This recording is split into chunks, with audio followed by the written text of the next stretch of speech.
Hey, hey, welcome to KocoSports WWE Raw review with me, Dave Koco. Why am I talking like this? I don't know. For those that have been on the channel for the longest time, they're like, oh my god, a WWE Raw review with Dave Koco? That's insane. For all the new people, like, hey, welcome. We're a channel. We used to do this, but now, we're making a comeback. Welcome aboard. As always, like there hasn't been a 20-year gap between shows. As always, we ask you win, loss, or tie. What did you think of WWE Raw, the Mania after Mania? I don't know. I Mania, I just thought it was long and average. This, I'm gonna give it a slight win. It's I don't know. I just average. To me, it just seems like WWE right now does enough to be average. I enjoyed it, so I'm going to give it a win. But then again, if you had to review this every single week, like so many other reviewers and YouTubers and fans have to do, yeah, I could see you being a little bit more negative on this. But there was a lot of debuts, a lot of people coming back. We start off the day with Ronda Rousey attacking Stephanie McMahon. I talked about this on my Mania review. Probably stole the show sports entertainment wise. Shocker of the night, Ronda Rousey. I've been a Ronda Rousey fan from day one. I'm a huge fan of judo, a huge fan of MMA, and Ronda Rousey's just one badass woman. So I've been a fan of it and wish her nothing but success. And even though I'm a super fan of Ronda Rousey, I didn't expect her first match to be that good, to be honest. Ronda Rousey comes out. You know what? I'm happy that Ronda Rousey's happy. She's had a rough life. Hard times, Ronda Rousey. But I kind of miss badass walk into the ring UFC Ronda Rousey. I get it. WWE was her childhood dream. She's happy. She's found inner peace. She's breaking Stephanie McMahon's arm. I understand why there's smiles.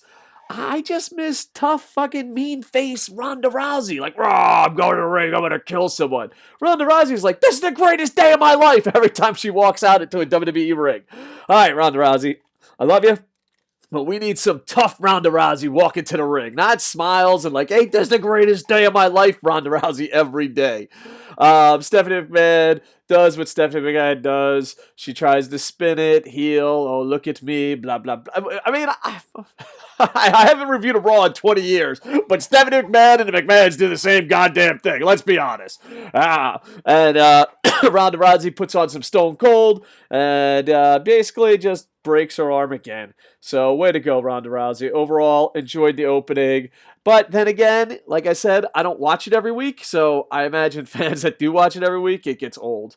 Raw's Women's Champion, Nia Jax, and she needed a partner against Alexa Bliss and Mickie James, sorry. And Ember Moon from NXT came out, and that was a first return, first premiere, new person.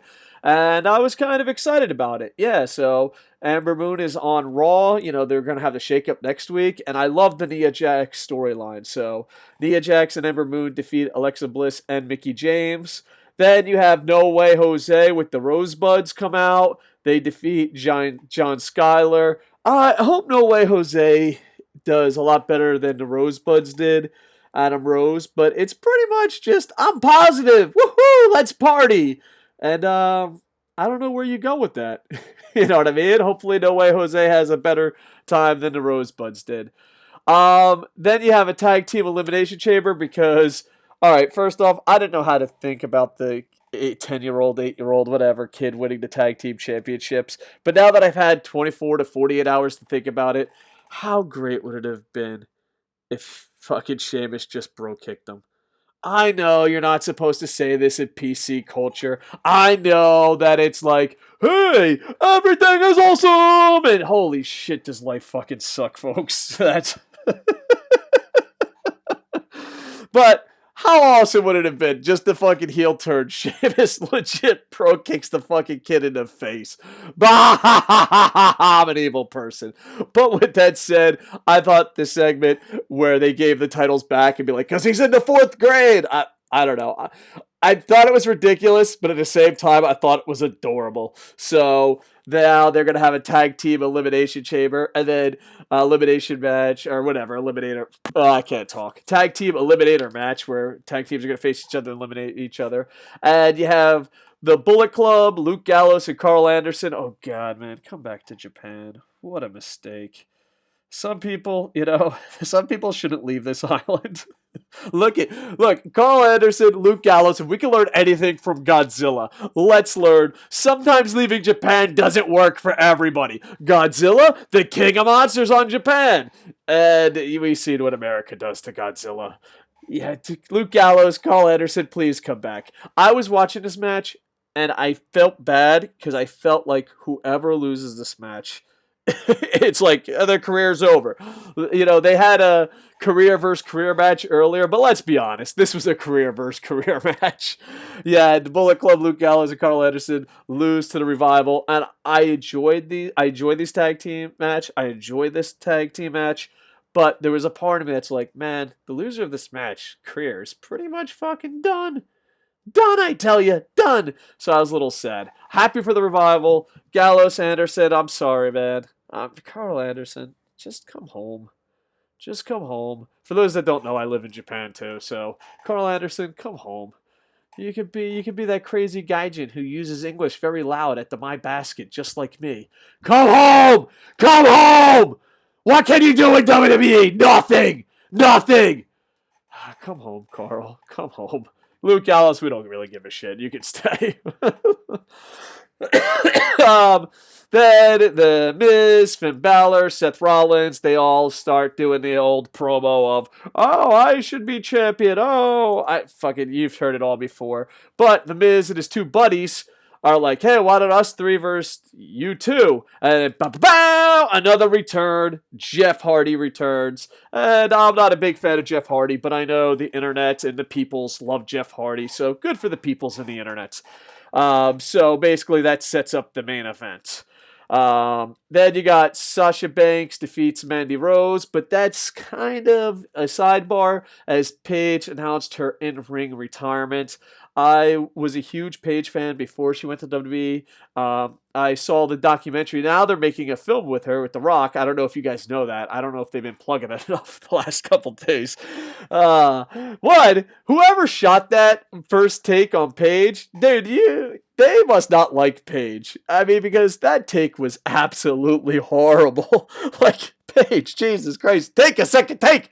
This ain't a podcast on YouTube where you can just make shit up. You're on WWE television. Take two.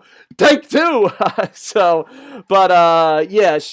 before that movie came out, there was just a documentary in England about her family, and it's an amazing documentary. I'm sure the movie's gonna be awesome. I'm a huge fan of Paige and her family. I rooted for her, and in NXT. I thought she was amazing, but I know it's wrong to say this. And this is before the injury, I kind of think she was a bust on the WWE. I know she did some awesome stuff. You know what happened? Super perverts. The super pervert audience loved her, and then she's like, oh, okay, I could just be fucking hot. I don't know. I kind of wish Paige never got injured, and I wish she just lived up to her potential, but I don't know, but still, in 4 years, she had an amazing career. And the first night, she won both titles, so it was pretty awesome. So, Paige, give yourself a Barry Horowitz, and I just hope there's another comeback story in it for you. And I hope WWE finds a spot for her.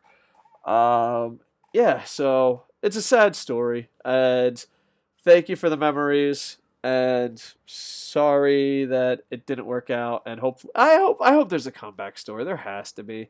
And I hope they find something good for her to do. I'm not sure what she can do, but hopefully it's something. And then Elias comes out, and you have the greatest goddamn chant ever. Elias is getting over it. He's like, you were the same scumbags who booed me yesterday. And then the fans, I'm paraphrasing that. That might be a word for it. And then the fans are like, we are scumbags. We are scum. It was fucking fantastic, I tell you. And then Bobby Lashley came out and attacked him. And that was, to me, that was absolutely amazing. So, yeah, Bobby Lashley is back. I think Bobby Lashley is a great big man who knows how to hide his weaknesses better than probably anyone in the business. And I hope Bobby Lashley has one great run in WWE. And me and Jerry were fantasy booking Bobby Lashley's, contract with Bellator might be up or is coming up. I don't know the situation. I'm not Bobby Lashley's agent. Could you imagine Brock Lesnar versus Bobby Lashley in a UFC octagon, an MMA fight for the WWE title? That would be the fucking coolest thing in the world for us combat sport wrestling nerd fans. So yeah, I want to see what Bobby Lashley could do because I always thought with the right booking, can you imagine maybe Paul Heyman could be his mouthpiece? I don't know. With the right booking, Bobby Lashley could be a star, and I hope that he gets that chance. I know he shined in TNA. I stopped watching TNA years back, but even before when I did watch TNA religiously, I just remember he had a hell of a fucking run. So I hope Bobby Lashley has one great run. Next, you have the authors of Paige. Speaking of authors, go to Operation Freak Show and go to Operation Freak Show. Go to Amazon and buy Operation Freak Show by Dave Koco. I'm an author of pain. And yeah, it's about a bunch of luchadors that go on a killing spree, kill pedophiles. So you should enjoy it. The authors of pain defeat Heath, Slater, and Rhyno. The big thing is this is WWE's debut of the authors of pain. When they come back from NXT. Come up from NXT, and I'm really excited about to see what they can do. So, and I think Heath Slater is one of the funniest promo guys ever. Next, you got Samoa Joe cutting the promo of the century. Roman Reigns is crying about something with his man bun. I don't want to make fun of people with man buns, but come on, Roman Reigns. I fucking hate Roman Reigns. Roman Reigns, you were supposed to be the anti-Cena. You were supposed to be better than Cena. Look at you. Look what you've done to yourself. Crying in a ring with a man bun, making John Cena look good. Shit went wrong, Roman Reigns. That's all I'm going to say. Shit went wrong. Samoa Joe comes out, cuts the greatest fucking promo ever. Like, you're a fucking bitch. I'm going to fucking make you go to sleep. And I love Samoa Joe more than a straight man should. And oh my God, Samoa Joe versus Brock Lesnar for the title. Come on, Samoa Joe. I love you, Samoa Joe. Yeah, I'm impartial. I'm calling it down the middle. Fuck you, Roman Reigns. And then you got Woken Matt Hardy and Bray Wyatt defeat Titus Worldwide in a tag team eliminator match. There was a skit earlier with Jeff Hardy and his new friends. And with Seth Rollins and Hardy and Bray Wyatt, and it's probably one of the timing comical sketches they've done in a really long time. It was pretty friggin' funny because Matt Hardy and Bray Wyatt were acting like the broken characters, and Seth Rollins and Finn Balor were acting like human beings, and then Jeff Hardy was just in the middle. Just timing wise and the way it played out was absolutely hilarious. The only highlight of this match was him going Titus Worldwide, delete, Titus Worldwide, delete. So I'm not a big fan of the Hardys, Bray Wyatt, or the delete thing, but I know people are, so I'm glad you're happy. I'm glad you're happy. Now, the match of the night, in my opinion, the storyline of the night, and the line of the night all has to do with this next match. Kevin Owens, Sami Zayn, they come in, ask Kurt Angle for his job, and, they're like, he's like, well, my tag team division's full. Maybe you can get a job at TNA. And I'm paraphrasing there, but, oh, dude, it got a huge pop everywhere. Everyone fucking loved that line. And it was so great. But basically, Kurt Angle decided, hey, you two fuckers fight each other, and the winner gets to stay. And I instantly fucking prayed to the wrestling god Terry Funk. I was like, dear Terry Funk, please let Kevin Owens win and Sami Zayn come back as El Generico. Oh, man. I love you, Terry Funk. Please, please answer my prayers. Please answer my prayers, Terry Funk. That's what I thought was going to happen. And I was fucking like, go, Kevin Owens, go. Because I love both these Canadian fucks. But I was like, go, Kevin Owens, go. We need El Generico in our life now more than ever. More than ever. And nope, it did not happen that way. Kevin Owens versus Sami Zayn and in a no contest. So both of them lose their job. And I don't know where this is going, but please, I need El Generico in my life. I need El Generico more in my life more than anything in the world. I love you, El Generico. There, I said it. I don't know where this is going. It was entertaining. I loved the match. The double counter, they weren't out of the ring, but it was basically they were counted to 10 and couldn't stand up. But oh my God, it was such a great match. I love these two. I will always love these two. And these two fighting should go on forever. And I don't know what's going to happen, but Just please bring back El Generico. All right, so Kevin Owens versus Sami Zayn ended in no contest. Storyline-wise, they're out of a job, and I don't know where it's going to go from there, but I'm going to be purely entertained.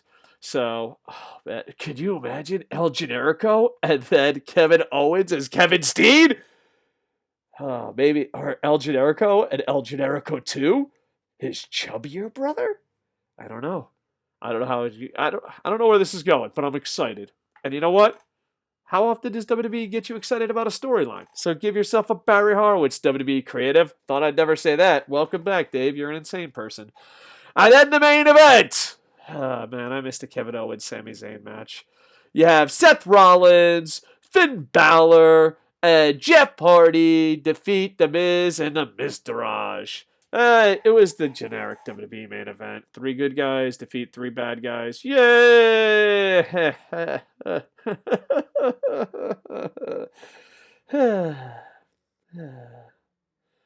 Remember when Kevin Owens versus Sami Zayn? That was awesome! Focus on that! So yeah, there you go. And hopefully Finn Bálor gets a push that he deserves. I like Seth Rollins. I like Finn Bálor. I like The Miz. So who knows? Maybe this will lead to something. Like, comment, subscribe. Down in the comments, put win, loss, tie. What you thought of the event. And check out Amazon.com. Check out the whole site. Amazon needs the traffic. They're from little YouTubers trying to make a comeback. No, Operation Freak Show. Check out my book. I'll give you a high five if we ever meet in the mean streets of Japan, Kawasaki, Kamata, Tokyo, wherever you want to meet. Yokohama. I'm willing to travel 40 minutes to give you a high five if you buy my book. That's the type of author I am.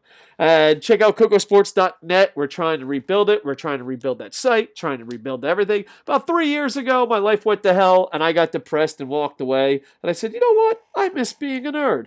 So here I am, folks. Here I am. Did I say like, comment, subscribe? I think I did. And with that, I am over. Bum, bum, bum, bum, bum, bum, bum, bum, bum, bum, bum, bum.